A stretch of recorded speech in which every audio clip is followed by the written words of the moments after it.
आज हम mathematical tools का एक नया टॉपिक करने जा रहे हैं जो कि इक्वेशन ऑफ स्ट्रेट लाइन। ठीक है, अभी तक मैंने क्या क्या कवर करवा दिया वो पहले मैं आपको बता देता हूँ। अभी तक हमने कराया ट्रिग्नोमेट्री रिलेशन, ट्रिग्नोमेट्री आइडेंटिटी, किस तरह से साइन ए प्लस बी का हम फॉर्मूला निकाल सकते हैं, और डिग्री को रेडियन में कैसे कन्वर्ट कर सकते हैं, रेडियन को डिग्री में कैसे कन्वर्ट कर सकते हैं। इसके अलावा मैंने अभी तक आपको करवाया है कि मान लीजिए आपको साइन 45 डिग्री की वैल्यू निकालनी आती है, वो आप 10th क्लास से आपने सीखा हुआ है, लेकिन अगर एंगल की वैल्यू 90 डिग्री से ज्यादा हुई तो वो कैसे निकालेंगे, उसका मैंने अभी तक जो हमारे 3 पार्ट हुए हैं ट्रिग्नोमेट्री के उसमें सब कुछ कवर करवाया। तो आप इसको देखने से पहले एक बार वो पार्ट जरूर देख लें, क्योंकि जितने भी मैं टॉपिक्स करवाऊंगा वो सब पहले से रिलेटेड होंगे। ओके, तो आप ऐसा नहीं कि पहले ये वीडियो देख लो उसके बाद वो वीडियो देख लो, नहीं, पहले आपको वो देखना उसके बाद यहाँ पर आना है। क्योंकि इसमें जो आज मैं यूज करूंगा वो मैं tan थीटा की वैल्यू यूज करूंगा। tan थीटा की वैल्यू कहाँ पर पॉजिटिव होती है, कहाँ पर नेगेटिव होती है, ये सब चीज मैंने पहले बताया हुआ है। ओके, तो इक्वेशन ऑफ स्ट्रेट लाइन कहने का बहुत सिंपल टॉपिक है, लेकिन उतना ही ज्यादा इंपॉर्टेंट भी है। आपको पता है, सपोज मेरे पास ये y एक्सिस है, ये x एक्सिस है। ओके, तो इक्वेशन ऑफ स्ट्रेट लाइन क्या होता है वो मैं आपको बताने जा रहा हूँ। y equal to mx plus c, ये सिंपल है equation of straight line, y equal to mx plus c। ठीक है, इसमें हर एक टर्म क्या है वो मैं आपको बता देता हूँ। y तो वो है जो कि हम y एक्सिस पर प्लॉट करेंगे पॉइंट्स, x एक्सिस पर हम प्लॉट करेंगे पॉइंट्स। m और c इंपॉर्टेंट है। m को कहते हैं बेटा स्लोप। ठीक है, स्लोप क्या होता है वो मैं आपको बताऊंगा। m जो है वो स्लोप है, और c को हम बोलते हैं intercept on y axis. c is the intercept on y axis, intercept on y axis. ठीक है, तो y equal to mx plus c में हर एक टर्म आपको पता होना चाहिए, तभी इस की जो इम्पोर्टेंस है वो आपको पता चल पाएगी। देखो फिजिक्स में काफी ज्यादा इंपॉर्टेंस होती है ग्राफ की, चाहे हम चैप्टर 3 करें, चाहे हम चैप्टर 4 करें, या हम क्लास 12 का काफी जगह, जैसे कि आप इक्वेशन रिलेटिविस्टिक मैकेनिक्स करोगे, या फिर आप मान लीजिए क्लास 12 में मैं आपको बता रहा हूँ, आप 3rd चैप्टर यानी कि इलेक्ट्रिसिटी करोगे, या फिर आप कर रहे हो प्लांक्स थ्योरी कर रहे हो, तो वहां पे हर जगह ये इक्वेशन बहुत ज्यादा काम आएगी, क्योंकि आपको एक सिंपल इक्वेशन दी होगी और आपको ग्राफ से समझना होगा कि उसकी वैल्यू हम कैसे निकालते हैं। हालांकि वो चीज जब मैं उसको करवाऊंगा तब काफी ज्यादा मैं इस चीज को रेफर करूंगा आज के लेक्चर को, क्योंकि ये काफी ज्यादा इंपॉर्टेंस होने वाला है आपके लिए। तो y equal to mx plus c है, इसको थोड़ा सा यहीं भी छोड़ते हैं। इसके अलावा मैं आपको एक चीज बता देता हूँ tan थीटा के बारे में। ठीक है, सबसे पहले आपको tan थीटा के बारे में जानना है। tan थीटा अगर मान लीजिए मेरे पास एक राइट एंगल ट्रायंगल है, यहाँ पे थीटा है, ओके, ये हाइपो परपेंडिकुलर बेस, तो tan थीटा इक्वल टू क्या होता है, परपेंडिकुलर अपॉन बेस होता है। Okay, tan theta equal to होता है perpendicular upon base. tan theta के बारे में दो वैल्यू और मैं आपको बता देता हूँ, दो चीजें। एक तो tan थीटा की वैल्यू बेटा, अगर मान लीजिए एंगल 90 से छोटा हो, अगर मान लीजिए एंगल की वैल्यू 0 से 90 डिग्री तक लाई कर रही है, तो tan थीटा की वैल्यू पॉजिटिव होगी। अगर थीटा की वैल्यू 90 डिग्री से 180 डिग्री के बीच में है तो थीटा की वैल्यू नेगेटिव होगी। ये चीज मैंने पहले लेक्चर में आपको बताया हुआ, तो मैं एक बार फिर से बता देता हूँ। ठीक है, कि इन फर्स्ट क्वाड्रेंट,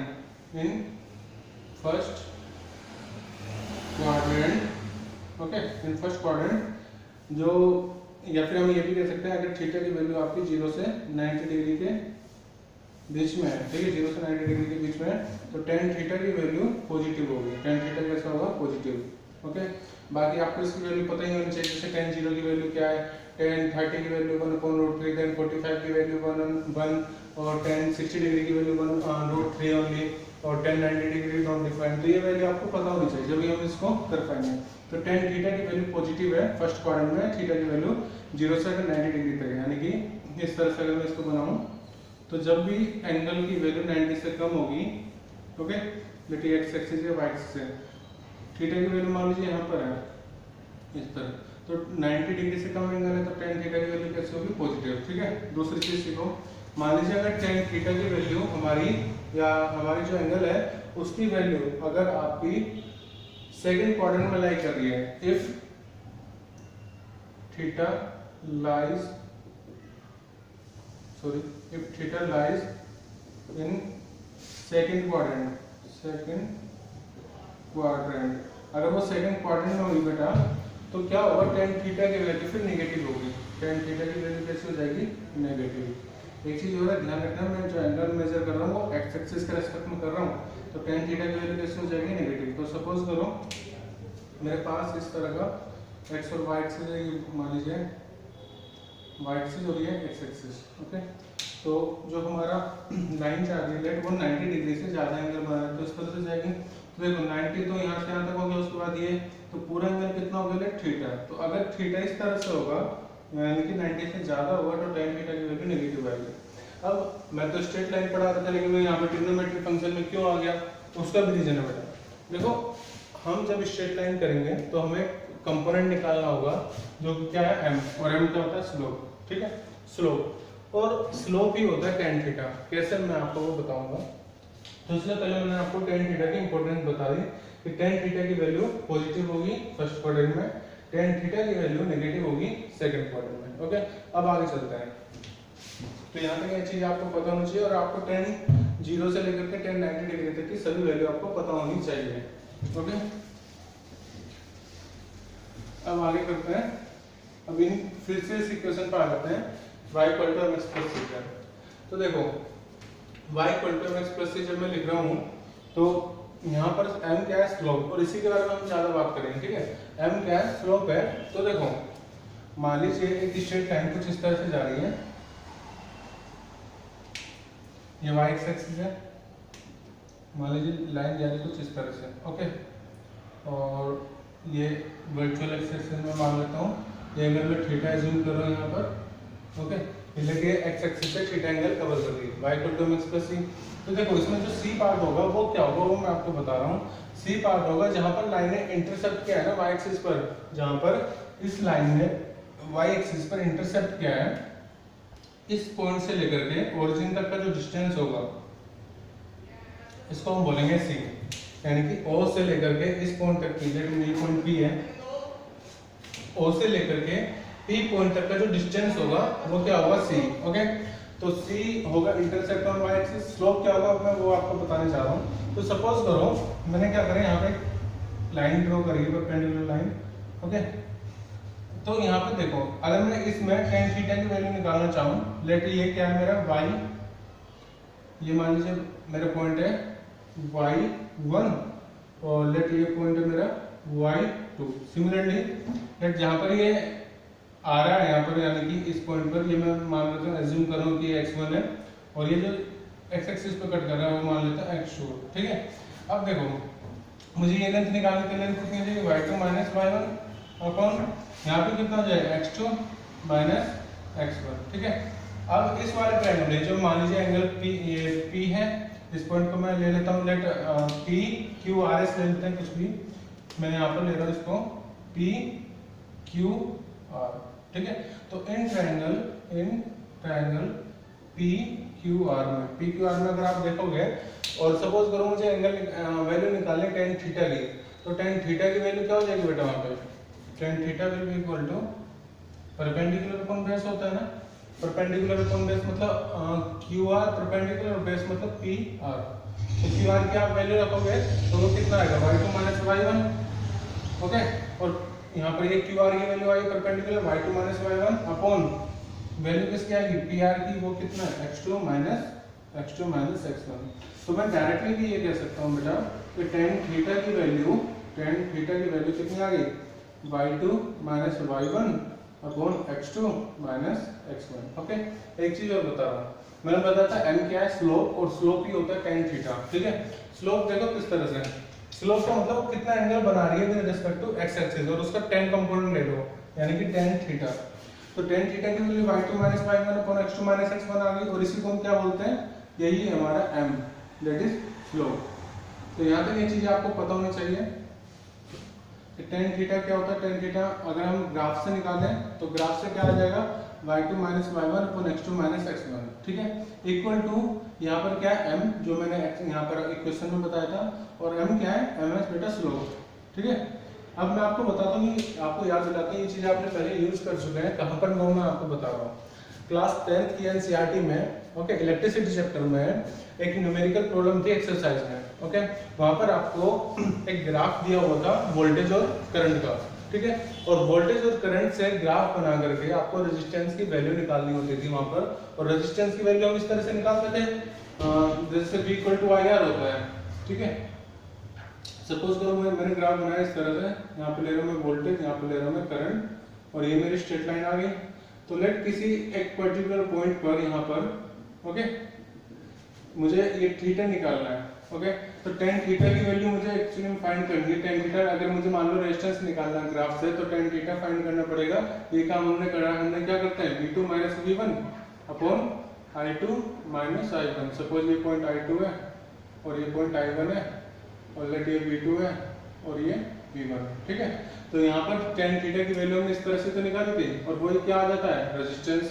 तो ये उसकी इंपॉर्टेंस है। मैं बस आपको ये बताना चाह रहा था कि ये चीज आप पहले यूज कर चुके हो, भले ही वहाँ पर फॉर्मूला आपको इस तरह से जनरल फॉर्मूला ना बताया हो, लेकिन इस चीज को हमने अप्लाई करा था रेजिस्टेंस फाइंड करने में, जब हमारे पास हमने ग्राफ प्लॉट करा था वोल्टेज और करंट का। तो इस तरह से रेजिस्टेंस इक्वल हो जाता है V2 - V1 I2 - I1, ठीक है। और एक चीज और हमने देखा था कि जितना ज्यादा ये एंगल होगा I एक्सिस से, उतना ज्यादा रेजिस्टेंस भी होगा, ठीक है। यानी कि अगर आप x एक्सिस से एंगल इंक्रीज करते जाओगे तो स्लोप की वैल्यू इंक्रीज होती जाएगी, ठीक है।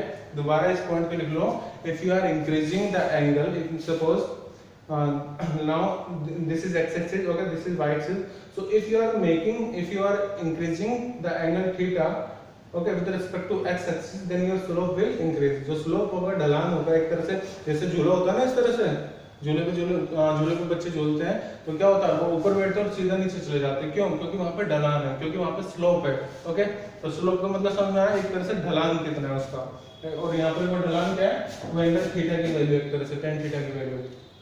तो अभी तक जो मैंने बताया वो मैंने आपको बताया कि y = mx + c equation of straight line. m क्या होता है, स्लोप होता है, c होता है इंटरसेप्ट ऑन y एक्सिस, वो मैंने आपको बता दिया। यहाँ से यहाँ तक का डिस्टेंस, यानी कि जहां पर ये स्ट्रेट लाइन इसको कट करेगी वो इंटरसेप्ट होगा, ओके। स्लोप मैंने आपको बताया। फिर स्लोप मैंने आपको बताया कि वो tan थीटा होता है, tan theta = y2 - y1 upon x2 - x1, या फिर tan थीटा = m होता है, और m क्या होता है बेटा, स्लोप, ठीक है। तो अभी तक हमने ये पढ़ा कि अगर आपको कोई इक्वेशन दी होगी तो हम उसमें स्लोप निकाल सकते हैं, ठीक है। अब मैं आपको कुछ पर्टिकुलर केस बताऊंगा जहां पर हम इन चीजों को अप्लाई करेंगे, ओके। लेकिन इससे पहले मैं आपको एक बात बता देता हूं कि स्लोप की वैल्यू कब नेगेटिव होगी और स्लोप की वैल्यू कब पॉजिटिव होगी, ठीक है। इससे पहले जब मैंने अभी इस क्लास को शुरुआत करी थी, मैंने आपको बताया था tan थीटा की वैल्यू कहां पर होती है, पॉजिटिव फर्स्ट क्वाड्रेंट में, नेगेटिव कहां पर होती है, सेकंड क्वाड्रेंट में। तो अगर tan थीटा की वैल्यू हमें पता होगी वो कहां पर पॉजिटिव होगी, कहां पर नेगेटिव होगी, तो स्लोप की वैल्यू तो हमें पता लग जाएगी, क्योंकि स्लोप ही क्या है, tan थीटा, तो दिक्कत नहीं होगी कोई भी। ओके, तो अब वही मैं आपको लिखवाने जा रहा हूं यहाँ पर।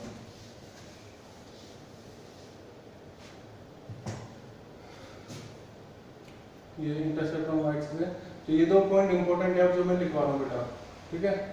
जो स्लोप होगी, slope will be positive. Slope positive कब होगी वो मैं आपको अभी फिगर से समझाऊंगा। Slope will be positive if theta की वैल्यू कैसे होनी चाहिए, 90 से कम।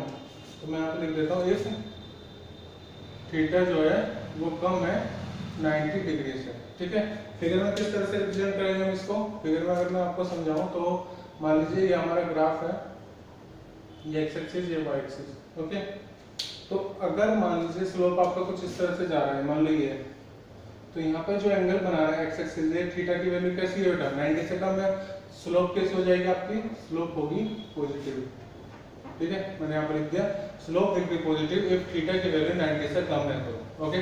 दूसरा देखो, सेकंड पॉइंट, अगर मान लीजिए आपका थीटा की वैल्यू 90 से ज्यादा है, थीटा की वैल्यू 90 से ज्यादा है, यानी कि थीटा सेकंड क्वाड्रेंट में लाई कर दो, tan थीटा की वैल्यू भी कैसी होगी, नेगेटिव, तो स्लोप भी कैसी होगी, नेगेटिव। तो इस पॉइंट को कैसे लिखेंगे वो देखिए, सेकंड पॉइंट, ये सब बहुत इंपॉर्टेंट पॉइंट है, इसका कांसेप्ट बनता है आपका, ये बेसिक्स है एक्चुअली में फिजिक्स का। Slope will be negative if theta is greater than 90 degree, ठीक है, बट लेस देन 180 डिग्री। या मैं इसको डायरेक्ट इस तरह से लिख सकता हूँ, थीटा की वैल्यू अगर 90 से ज्यादा है या कम है 180 डिग्री से, ठीक है। इसका ग्राफ कैसे होगा वो मैं आपको बता देता हूँ। सपोज कीजिए ये है मेरी एक्स एक्सिस और ये है वाई एक्सिस, ये नेगेटिव वाई एक्सिस होगी इधर। और अब जो एंगल है वो 90 से ज़्यादा है बेटा, इस तरह से जा रही है लाइन ऐसे, ये एंगल थीटा से ज़्यादा है तो स्लोप कैसी हो जाएगी, स्लोप हो जाएगी नेगेटिव इस केस में। एक्चुअली में स्लोप का मतलब क्या है, tan थीटा, वही है m, तो m कैसे हो जाएगा, नेगेटिव होगा, ये कैसे होगा, ठीक है।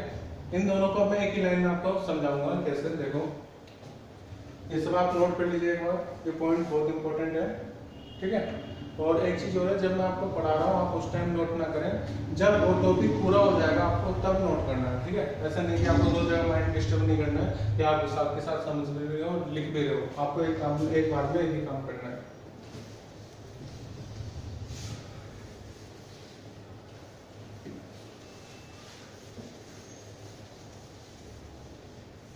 चलिए अब हमें पता लग गया कि थीटा की वैल्यू कब पॉजिटिव होगी कब नेगेटिव होगी। अब आपको एक चीज बताता हूँ मैं,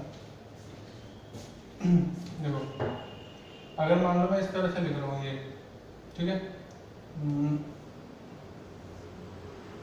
अगर मान लीजिए ये कुछ इस तरह से एंगल जा रहा है, यानी कि 90 से कम है, तो स्लोप कैसे हो गया मेरी, पॉजिटिव, ठीक है। अगर एंगल की वैल्यू 90 से कम है तो स्लोप कैसे हो जाएगी मेरी, पॉजिटिव। लेकिन अगर इस तरह से है, सपोज ये है, क्या दिखने से पता चला है एंगल जो है 90 से ज्यादा है, थीटा जो है वो 90 से ग्रेटर है, ओके। तो ऐसे केस में क्या होगा बेटा, आपको ध्यान देना, वहां पे तो पॉजिटिव हो गया क्योंकि थीटा की वैल्यू 0 से 90 डिग्री के बीच में है, तो ऐसे में हमारी स्लोप क्या हो जाएगी, नेगेटिव, ठीक है। ध्यान देना, अगर स्लोप इस तरह से जा रही है यानी कि 90 से ज्यादा एंगल बना रही है, तो मैंने n बना दिया, ओके। थीटा की वैल्यू जैसे 90 से ज्यादा होगी तो नेगेटिव, और थीटा की वैल्यू कम होगी 90 से तो स्लोप होगी पॉजिटिव। स्लोप की बहुत इंपॉर्टेंस है, स्लोप पॉजिटिव होगी या नेगेटिव होगी, क्योंकि स्लोप से ही हमें काफी सारी ऐसी क्वांटिटी के बारे में पता चलता है ग्राफ से, जो चीज हमें पहले नहीं पता हो। एक्चुअली में होता क्या है कि आपको कोई भी 2 गिवन क्वांटिटी होगी, थर्ड क्वांटिटी आपको उसको निकालनी होगी। कैसे एक बात बताता हूँ, सपोज करो मैं एक ग्राफ प्लॉट कर रहा हूँ डिस्प्लेसमेंट और टाइम का, डिस्प्लेसमेंट और टाइम का मैंने ग्राफ प्लॉट किया, ओके। तो उसकी जो स्लोप होगी, डिस्प्लेसमेंट टाइम की जो स्लोप होगी वो मुझे वेलोसिटी देगी, तो वेलोसिटी की इंफॉर्मेशन मुझे स्लोप से पता चलेगी। सपोज करो मेरे पास एक ग्राफ है, ओके, ये डिस्प्लेसमेंट है सपोज, और ये टाइम है, और ये इस तरह से है, ठीक है। तो यहाँ पर देखो क्या पोजीशन चेंज हो रही है, नहीं हो रही। जब पोजीशन चेंज नहीं हो रही है तो वेलोसिटी कितनी होगी, 0। और वैसे भी अगर आप वैसे भी देखोगे तो यहाँ पे एंगल कितना बन रहा है एक्स एक्सिस से, 0, यानी कि स्लोप कितनी हो गई, 0, ओके। तो स्लोप 0 होगी, वो तो मैंने पहले ही बता दिया था कि वेलोसिटी 0 होगी। तो x और t का अगर मैं x और t का अगर मैं ग्राफ बना रहा हूँ तो मुझे वेलोसिटी के बारे में पता लग जाएगी। तो स्लोप क्या पता चला, स्लोप से ये तो पता चला कि वेलोसिटी कितनी है। सपोज करो इसी तरह से अगर मैं ग्राफ प्लॉट कर रहा हूँ बेटा वेलोसिटी का और टाइम का, ओके, तो वेलोसिटी और टाइम का जो ग्राफ होगा उसकी जो स्लोप होगी वो मुझे क्या देगा, एक्सेलरेशन, ठीक है, एक्सेलरेशन। अगर वेलोसिटी और टाइम का ग्राफ प्लॉट कर रहा हूँ तो एक्चुअली में होगा क्या है, एक्सेलरेशन क्या होता है, dv अपॉन dt। सॉरी मैं अभी इसको नहीं लिख सकता, डिफरेंशिएशन मैंने नहीं बताया। मान लो v2 minus v1 upon t2 minus t1, ये तो एक्सेलरेशन होता है, वही मुझे इससे मिलेगा किसी भी एक रैंडम पॉइंट पर स्लोप निकालूंगा। तो एक्सेलरेशन यानी कि कब पता चलेगा, जब मैं इस लाइन की स्लोप निकालूंगा, ठीक है। तो स्लोप की इंपॉर्टेंस समझ में आई। अगर मैं डिस्प्लेसमेंट टाइम का ग्राफ प्लॉट कर रहा हूँ उसकी स्लोप लूंगा, यानी कि वेलोसिटी क्या होता है, x2 minus x1 upon t2 minus t1, ये तो होता है वेलोसिटी। तो अगर मैं इसकी स्लोप निकालूंगा, डिस्प्लेसमेंट और टाइम का ग्राफ का स्लोप निकालूंगा तो वेलोसिटी पता चलेगा, वेलोसिटी और टाइम का ग्राफ का स्लोप निकालूंगा तो एक्सेलरेशन पता चलेगा। यानी कि ये काफी ज्यादा इंपॉर्टेंस होगा चैप्टर 3 में, चैप्टर 4 में। यहाँ पर हम ग्राफ से ही चलेंगे बेसिकली। क्लास 9th में भी आपने ग्राफ किया होगा, लेकिन अब ग्राफ की आपको नॉलेज और ज्यादा डीप में पता चल रही है कि उसमें एंगल का क्या मतलब होता है, ओके। और एंगल से हम उसकी स्लोप फाइंड कर सकते हैं, वेलोसिटी फाइंड कर सकते हैं, एक्सेलरेशन फाइंड कर सकते हैं, ओके, ठीक है। तो ये काफी इंपॉर्टेंट पॉइंट था जो मैंने अभी आपको बताया। आगे चलते हैं, स्लोप कब होगा, पॉजिटिव कब होगा, नेगेटिव होगा, मैंने आपको बता दिया। अब मैं आपको कुछ एग्जांपल दूंगा, उसके हमें स्लोप बताना होगा और इंटरसेप्ट बताना होगा, ग्राफ प्लॉट करना होगा, ठीक है। तो देखिए मैं इक्वेशन 4 लिखूंगा यहाँ पे। मेरी first equation let y equal to √3x plus 3, ये मेरी फर्स्ट इक्वेशन है। सेकेंड इक्वेशन है y equal to √3x minus 3। मेरी नेक्स्ट इक्वेशन है y इक्वल टू माइनस √3, ये रूट सिर्फ यहाँ पर है, प्लस 3। ओके, और मेरी नेक्स्ट इक्वेशन होगी y equal to minus √3x minus 3। देखो 4 डिफरेंट इक्वेशन है, लेकिन बाकी सब चीजें इसमें सेम है। तो इसको चारों में क्या होगा, 4 तरह के ग्राफ बनेंगे। कैसे बनेंगे वो मैं आपको सिखाऊंगा। पहले इन इक्वेशंस को कंपेयर करो y equal to mx plus c से, comparing with equal to y equal to mx plus c। ठीक है, देखिए ग्राफ बनाना बहुत ज्यादा आसान होगा। ठीक है, आपको बस ये चारों ग्राफ अगर समझ में आ गए तो आगे आप ग्राफ में कभी नहीं फंसोगे। तो देखो यहाँ पर इसको अगर मैं कंपेयर करूँ जनरल इक्वेशन से y equal to mx plus c से, ठीक है, तो c की वैल्यू पता लग गई, m की वैल्यू पता लग गई, √3, बस इतना ही पता करना था। एक चीज और है, स्लोप यहाँ पे कैसी है, स्लोप इज पॉजिटिव, स्लोप है हमारी पॉजिटिव। मुझे ग्राफ प्लॉट करना है, पहले मैं आपको बता देता हूँ। इसमें स्लोप कैसी है, पॉजिटिव। ओके, और जो इंटरसेप्ट यानी कि c की वैल्यू वो कैसी है, 3, यानी कि वो भी कैसा है, पॉजिटिव। अब ग्राफ प्लॉट करते हैं। ग्राफ प्लॉट करने में कुछ भी नहीं है, y एक्सिस बनाओ, x एक्सिस बना दो। ये y एक्सिस, ये x एक्सिस। स्लोप कैसी है, पॉजिटिव। तो देखो दो पॉसिबिलिटी है, दो पॉसिबिलिटी होगी, या तो लाइन ऐसे जाएगी, ये लाइन इस तरह से जाएगी। ठीक है, पहले आप ये देखो कि इंटरसेप्ट कहां पर होगा। इंटरसेप्ट कहां पर होगा, c इक्वल टू 3 पर, यानी कि मैंने मान लिया एज्यूम, देखो अप्रोक्सीमेट हमें ग्राफ बनाना है, रियल नहीं बना रहा हूं मैं, अप्रोक्सीमेट वैल्यू लूंगा, बट नेचर आपको पता लग जाएगा कि लाइन ऐसे कैसे होगी। क्योंकि इसका 4 तरीके हो सकते हैं। लाइन मान लीजिए y एक्सिस का ग्राफ प्लॉट कर रहा हूं मैं यहाँ पर, इसके 4 पॉसिबल तरीके बता रहा हूं मैं आपको। ये इस तरह से भी जा सकती है, लाइन इस तरह से भी जा सकती है। ओके, और भी पॉसिबिलिटी है इसकी, लाइन मान लीजिए इस तरह से जा रही है, इस तरह से जा रही है, और सपोज करो लाइन इस तरह से भी जा सकती थी ऐसे, और इस तरह से भी जा सकती थी। तो कौन सा करेक्ट पाथ होगा वो मैं आपको बताऊंगा इस ग्राफ से। तो आपको कुछ नहीं देखना, आपको सिर्फ 2 वैल्यू देखनी है, एक तो स्लोप कैसी है आपकी, पॉजिटिव या नेगेटिव, और इंटरसेप्ट कहां पर हो रहा है। ठीक है, अगर आपको ये चीजें पता लग गई तो कोई दिक्कत नहीं आएगी।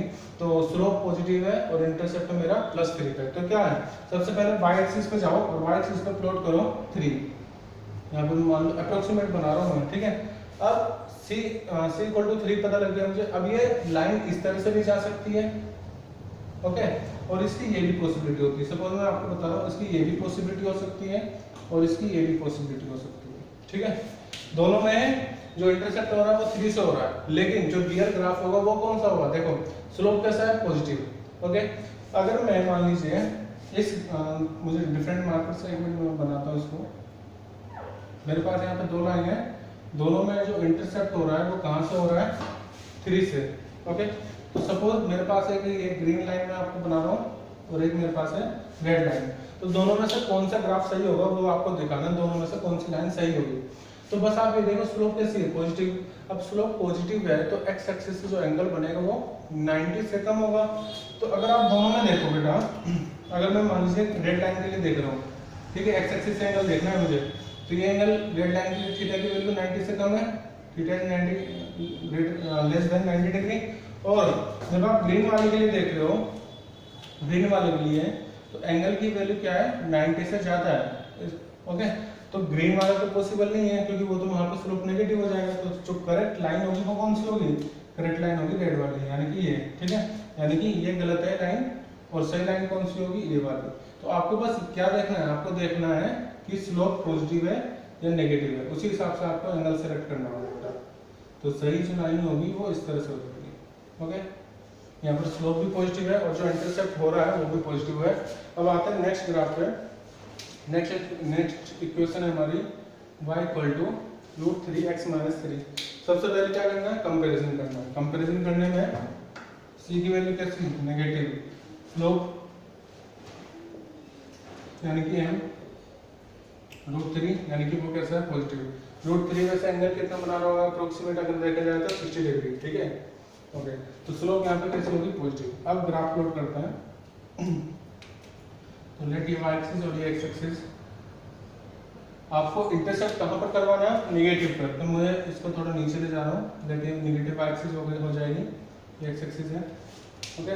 नेगेटिव पे इंटरसेप्ट होगा तो मैंने क्या पॉइंट, मैं कुछ पॉइंट सेलेक्ट कर लूंगा जो कि नेगेटिव एक्सिस से जाएंगे यहाँ से, क्योंकि इंटरसेप्ट कहाँ पर है, नेगेटिव पर, ठीक है। स्लोप हमारी पॉजिटिव है।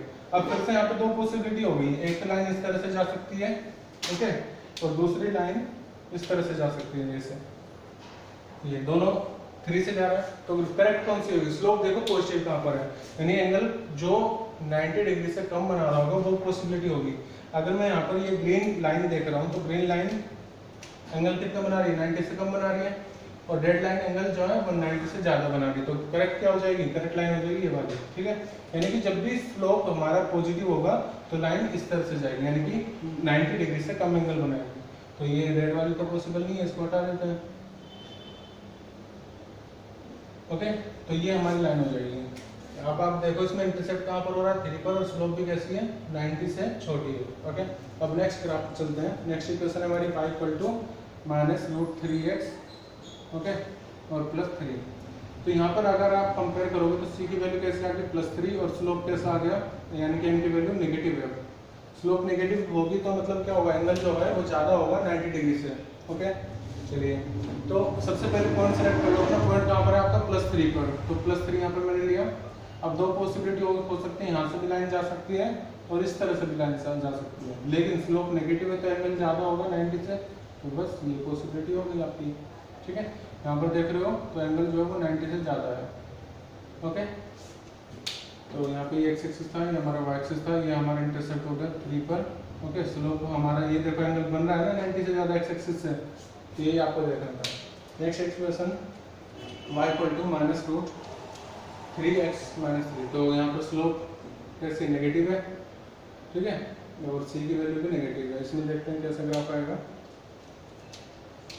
तो फिर से y एक्सिस और x एक्सिस को प्लॉट करो, y और x एक्सिस प्लॉट करो, सेलेक्ट कर लो अपना पॉइंट जहाँ पर आपको इंटरसेप्ट करवाना है। इंटरसेप्ट कहाँ पर है हमारा, c = -3 पर, तो -3 पर जाओ, यानी कि नेगेटिव एक्सिस पर।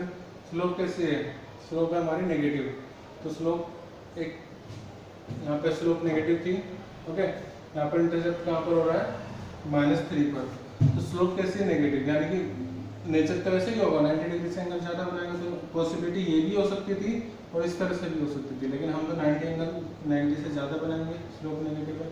देख रहे हो यहाँ पे 90 से ज़्यादा एंगल बन रहा है, तो ये करेक्ट लाइन होगी, ना कि इस तरफ वाली। तो ये हमारा इंटरसेप्ट हो गया यहाँ से लेकर के यहाँ तक का 3, ओके, और ये यहाँ पर हमारा नेगेटिव एक्सिस पे रिप्रेजेंट कर रहा है। तो ये 4 एग्जांपल मैंने आपको बताया था, चारों एग्जांपल में जो स्लोप थी उसका नेचर डिफरेंट था और इंटरसेप्ट डिफरेंट था, y = √3x + 3, ठीक है। एक बात और बता दूं, अगर मान लीजिए इन ग्राफ्स में कोई भी पॉइंट आपको समझ में नहीं आ रहा हो तो आप मुझे कमेंट में बताना, ठीक है, मैं आपका तुरंत 24 घंटे के अंदर वहाँ पर रिप्लाई करके बताऊंगा, उस पॉइंट को समझाऊंगा। आपको कोई भी डाउट घर नहीं ले जाना है, आपको कोई भी डाउट अपने माइंड में नहीं रखना है। जो भी टॉपिक में आपको कोई भी एक पर्टिकुलर पॉइंट नहीं आ रहा हो, ओके, तो वो आप मुझे कमेंट बॉक्स में बता दें या फिर पर्सनल मैसेज करके बता दें। तो ये था आपका 4 तरह की इक्वेशन थी, 4 तरह का हमारे पास ग्राफ आ रहा है। अब एक लास्ट में आपको इसकी एप्लीकेशन बता देता हूँ, कहाँ पर इसको हम अप्लाई करेंगे।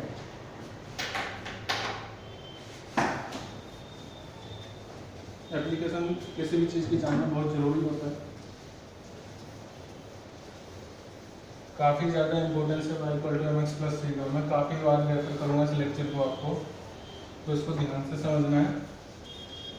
इसी के बाद में आपका जो नेक्स्ट लेक्चर होगा उस पर हम डिफरेंशिएशन करेंगे। तो एक एग्जांपल मैं आपको बता देता हूँ, ठीक है। एग्जांपल किस तरह से देखो, सपोज करो आपके पास इक्वेशन है b = u + 80, b = u + 80 है मेरे पास, ठीक है। इक्वेशन थोड़ी जानी पहचानी है, क्लास 9 में हमने पढ़ा है कि फाइनल वेलोसिटी होता है, इनिशियल वेलोसिटी होता है, t टाइम और एक्सीलरेशन, ठीक है। अब मुझे इसको प्लॉट करना है y एक्सिस और x एक्सिस पर, तो किस तरह से प्लॉट करेंगे। तो सपोज करो मैं इस इक्वेशन को कुछ इस तरह से लिख रहा हूँ, ये मैं y ले रहा हूँ, ठीक है। x एक्सिस को मैं टाइम को मैं x एक्सिस पे प्लॉट करूँगा, तो इक्वेशन किस तरह की हो जाएगी, देखो m, ठीक है। या फिर अगर आप इसको कंपेयर कर रहे हो तो कंपेयर करने में जो मैं y एक्सिस पर प्लॉट करूँगा वो मैं वेलोसिटी प्लॉट करूँगा, ठीक है।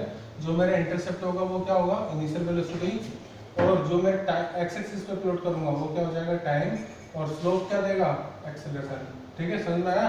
मैंने आपको थोड़ी देर पहले बताया था कि अगर मैं ग्राफ बना रहा हूँ वेलोसिटी और टाइम का, तो जो उसका स्लोप होगा वो क्या देगा एक्सेलरेशन। समझ में आया कैसे दे रहा है? क्योंकि जब मैं इक्वेशन को कंपेयर कर रहा हूँ y=mx+c से, तो यहाँ पे कंपेयर करने के बाद मुझे पता चल रहा है कि जो एक्सेलरेशन है वो स्लोप ही होगा। कब? जब मैं ग्राफ बना रहा हूँ वेलोसिटी और टाइम के रिस्पेक्ट में, वेलोसिटी और टाइम के वर्सेस में। चलिए तो इसको प्लॉट करते हैं और समझेंगे फिर इसकी इम्पोर्टेंस। तो हमारे पास क्या है, ये वेलोसिटी था यहाँ पर और ये हमारे पास है टाइम। इंटरसेप्ट कहाँ पर हो रहा है? u पर, तो इनिशियल वेलोसिटी पॉजिटिव, तो यहाँ पर इंटरसेप्ट हो गया। ठीक है, अब एक्सीलरेशन इस केस के लिए मैं मानता हूँ कि पॉजिटिव होगा, तो स्लोप कैसी होगी पॉजिटिव, यानी कि एंगल जो है वो ज़्यादा होगा। एंगल जो होगा वो 0 से 90 डिग्री के बीच में लाई करेगा, तो कोई भी अभी रैंडम ले लो एक एंगल। ओके, तो ये हो जाएगा इसका नीचे। आपने ये ग्राफ आपने यूज भी करा होगा जब आप क्लास 9th में इक्वेशन को ड्राइव करते थे ग्राफिकल मेथड से। तो यहाँ पर जो है वो एंगल कम है, तो इसमें जो स्लोप होगा बेटा वो स्लोप क्या होगा एक्सीलरेशन। एक्सीलरेशन फाइंड करना है तो just find the slope. Okay, अब मैं एक केस देता हूँ आपको। सपोज मेरे पास equation v equal to, okay, मेरे पास इक्वेशन 3t प्लस u की वैल्यू मैं ले रहा हूँ कांस्टेंट 2। ओके, मुझे इससे क्या फाइंड करना है? इससे मुझे फाइंड करना है कि एक्सीलरेशन बताओ, एक्सीलरेशन कितना है और इनिशियल वेलोसिटी कितना है। तो जस्ट मुझे आपको ग्राफ प्लॉट करना होगा, तो ग्राफ प्लॉट करेंगे v equal to 3t plus 2 का। देखो स्लोप का इंटरसेप्ट कहाँ पर है? y इक्वल टू 2 पर। स्लोप कैसी होगी? पॉजिटिव होगी यहाँ पर। तो ग्राफ इसका तो इस तरह से होगा। ओके, एक चीज और है, इसी को मैं डिफरेंशिएशन से बताऊंगा नेक्स्ट क्लास में कि हम डिफरेंशिएट करके भी यहाँ पर एक्सेलरेशन निकाल सकते हैं। अभी तो मैं सिर्फ ग्राफिकल मेथड बता रहा हूँ, कंपैरिजन कर रहा हूँ। तो जब मैं v equal to 3t plus 2 को कंपेयर कर रहा हूँ y इक्वल टू mx+c से, तो मेरा जो एक्सेलरेशन है वो कितना आएगा कंपेयर करने पर 3, और जो इनिशियल वेलोसिटी है कंपेयर करने पर कितना आएगा 2। यूनिट अभी मैं लिख नहीं रहा हूँ क्योंकि मुझे यूनिट नहीं बताया हुआ है। तो इस तरह से आप इजीली फाइंड कर सकते हो स्लोप और इनिशियल वेलोसिटी। ठीक है, एक चीज एक लास्ट एप्लीकेशन और बता देता हूँ। जब आप क्लास 10th में ओम्स लॉ करते हैं, तो ओम्स लॉ में आप एक ग्राफ प्लॉट करते हैं v इक्वल टू IR वाला। ठीक है, तो वो भी तो स्ट्रेट लाइन आता है, लेकिन उसमें तो हम इंटरसेप्ट नहीं लेते हैं। क्यों नहीं लेते वो मैं आपको बताऊंगा। काफी ज्यादा इंपॉर्टेंस है स्ट्रेट लाइन की, ध्यान से समझ में आपको। देखो हमारे पास ओम्स लॉ के अकॉर्डिंग जो इक्वेशन आती है after Ohm's law v equal to IR। Ohm's law कहते हैं कि जो potential differential lateral directly proportional to current, तो v इक्वल टू IR है। अब यहाँ पर इस इक्वेशन को मैं कंपेयर करूँगा y equal to mx plus c से, तो यहाँ पे c पार्ट कितना है बेटा? c पार्ट तो यहाँ पर है ही नहीं, तो c की वैल्यू कितनी हो जाएगी? इंटरसेप्ट कितना हो जाएगा? 0। इंटरसेप्ट क्या हो जाएगा हमारा? 0, यानी कि जो लाइन जाएगी वो ओरिजिन से जाएगी, क्योंकि ओरिजिन भी होगा इंटरसेप्ट। तो स्लोप अगर मैं x एक्सिस को प्लॉट करूँगा, सॉरी करंट को प्लॉट करूँगा x एक्सिस पर, और पोटेंशियल को प्लॉट करूँगा मैं y एक्सिस पर, तो जो मेरा स्लोप होगा कंपेयर करने पर स्लोप क्या देगा मुझे? रेजिस्टेंस R की वैल्यू। ठीक है, वही तो काम हम करते थे क्लास 10th में। हम क्या करते थे? हम सिंपली ग्राफ प्लॉट करते थे वोल्टेज और करंट का। देखिए यहाँ पर I है, यहाँ पर वोल्टेज है, तो कुछ स्ट्रेट लाइन इस तरह से ओरिजिन से पास होते हुए ग्राफ आता था। ओके, तो ग्राफ आता था ओरिजिन से पास होते हुए। तो इसकी जो इक्वेशन यहाँ पर थीटा है, यानी कि स्लोप में फाइंड करूँगा v2 minus v1 upon i2 minus i1, और यही वैल्यू क्या हो जाएगी? रेजिस्टेंस के बराबर। तो ये काफ़ी ज़्यादा एप्लीकेशन है इसकी इक्वेशन ऑफ स्ट्रेट लाइन की। तो आज की क्लास में हम इतना ही करेंगे।